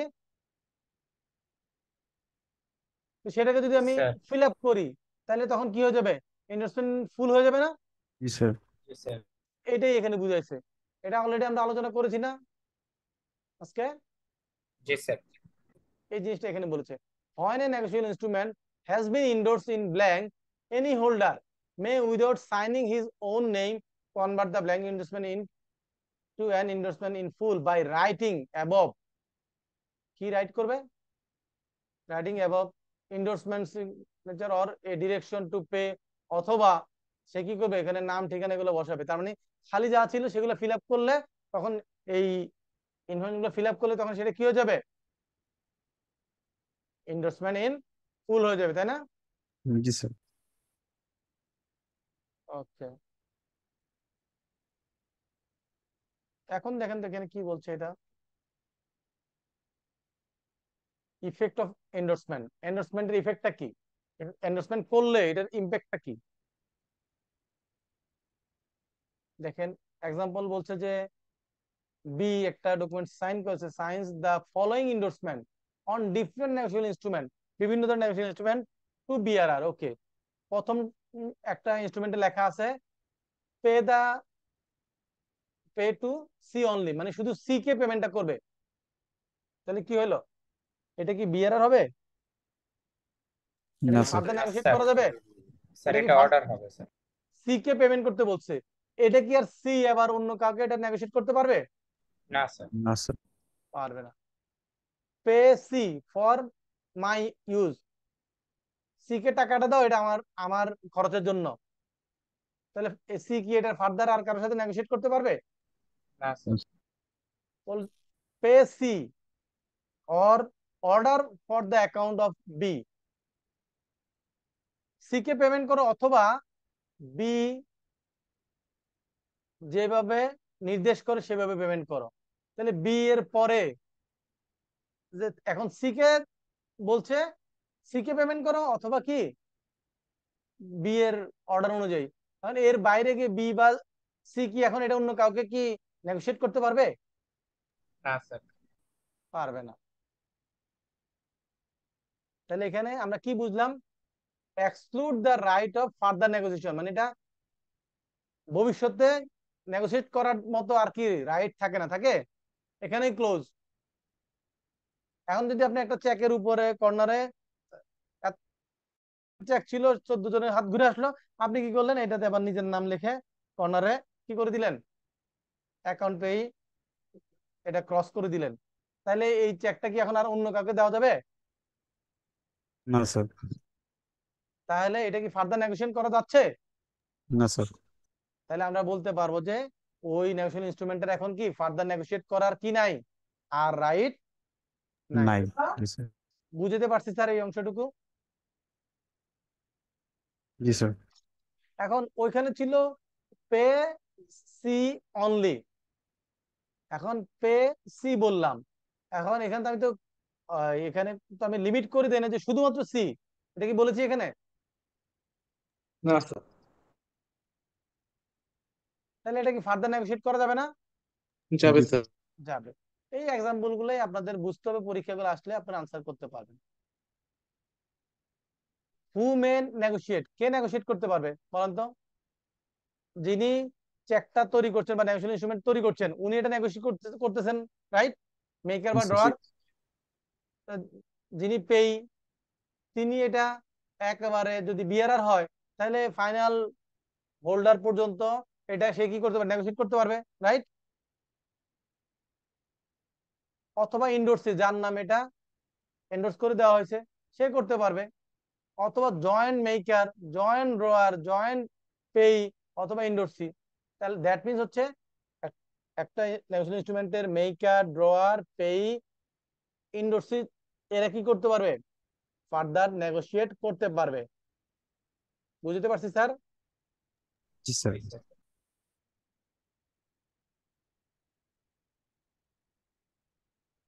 এই যে এখানে দেখেন একটু আগে explanation. Nothing in this section enables a maker or drawer to endorse or negotiate an instrument unless he is in lawful position or is holder thereof or enables to pay endorse. মূল কথা হলো আপনি একটা document যে আপনি কি করছেন? Negotiate করছেন। আপনি ততক্ষণ পর্যন্ত এটা নেগোশিয়েট করতে পারেন না যদি না আপনি এটার কি লফুল কি হন, আইনগতভাবে আপনি এটার হোল্ডার অথবা পজেশন আপনার থাকে। তার মানে হচ্ছে আপনি ওই যে হোল্ডার ইন ডিউ কোর্স যদি না হন, আপনি এটা কি আরেকজনের সাথে নেগোশিয়েট করতে পারবেন? না স্যার। না স্যার। আচ্ছা, এখন কথা হলো যদি এটা নেগোশিয়েট করে দিলেন, এখন যিনি এই ডকুমেন্টটা কি করলেন, রিসিভ করলেন, তার এগেইনস্টে উনি পেমেন্ট করে রিসিভ করেছেন, এবং উনি জানতেন না যে যার কাছ থেকে নিচ্ছেন তার কি, সে হোল্ডার ইন ডিউ কোর্স না, সে বৈধভাবে এটার মালিক হয় নাই। তাহলে আপনি যে এটা কিনলেন, তাহলে আপনার অধিকার কি হবে বলেন তো? আইনে বলছে যে আপনি আগের জনের তার পজেশন সঠিক থাকুক বা না থাকুক, তার এটা কি বল লিগ্যাল রাইটস থাকুক বা না থাকুক, আপনি যদি ইন ডিউ কোর্সে ওইটার ওনার হয়ে থাকেন, তাহলে আপনার রাইটটা কোনো ক্ষুণ্ণ হবে না। কিরকম? কারণ আপনি তো এটার বিনিময়ে টাকা দিয়েছেন, নর্মাল প্রসেসে আপনি এটা কি হয়েছেন? মালিক হয়েছেন, রাইট? তাহলে আপনার ওনারশিপটা নিয়ে কোনো সমস্যা হবে না। কি হবে? আপনার ওনারশিপ ঠিক থাকবে। এখন ডিসপুটটা কি হবে? মাঝখানে যিনি ছিলেন তিনি আগের জন থেকে কিভাবে পেলেন, তারা তাদের মধ্যে সমস্যা, তারা কি করবে? একজন একজনের কাছে আইনগত ব্যবস্থা নিবে। বুঝতে পারছি স্যার? কিন্তু আপনার অধিকার নিয়ে কোনো কি হবে না। যেহেতু আপনি হোল্ডার ইন ডিউ কোর্স, আপনি নিয়ম মেনে কনসিডারেশন পেমেন্ট করেই আপনি কি করেছেন? হোল্ডার হয়েছে, সেক্ষেত্রে আপনার টাইটেলে কোনো সমস্যা হবে না। সমস্যা কার হবে? যে আনলফুলি পজিশন নিয়েছে তার এগেনস্টে ওই ড্রয়ার বা মেকার অথবা পেই বা ইন্ডাস্ট্রি তারা কি করবে? মামলা করবে। বুঝতে পারছি স্যার? জি স্যার। ওকে, এখন আমরা এটা ডিফেক্টিভ টাইটেল, এই যে এখানে যা বলেছি এই জিনিসগুলো এখানে বলছে ডিফেক্টিভ টাইটেল হলে কি হবে সেটা এখানে আমি অলরেডি আপনাদেরকে বলে দিয়েছি। আমরা আজকে এই পর্যন্তই দেখব। নেক্সট ক্লাসে আমরা এখান থেকে শুরু করি। সবাই একটু খেয়াল রাখবেন যে এটা কোথায় শেষ হচ্ছে। এটা আমরা এই পেজ থেকে শুরু করি, ডিফেক্টিভ থেকে আবার শুরু করবো, কোনো সুবিধা। পেজ নাম্বার কত? 7 নাকি? Page number 7। আমরা নেক্সট ক্লাসে এখান থেকে শুরু করব, সেকশন 58 থেকে, একটু মনে রাখবেন। আর আজকের ক্লাসের আলোচনা আমরা সবাই বুঝতে পেরেছি তো নাকি স্যার? জি স্যার। জি স্যার। ওকে, নেক্সট ক্লাসে আমরা কোত্থেকে শুরু করব? সেকশন 58। সেকশন 58 থেকে। এর মধ্যে আপনারা পড়াশোনা করবেন, কোথাও যদি আপনাদের কোনো জানার কোনো গ্যাপ থাকে সেটা আমাকে নেক্সট ক্লাসের শুরুতে 5 মিনিট আমরা আলোচনা করব। আজকে এই পর্যন্ত রাখি নাকি স্যার? জি স্যার। ওকে, জি স্যার। সবাই ভালো থাকবেন। আসসালামু আলাইকুম। আসসালামু আলাইকুম স্যার।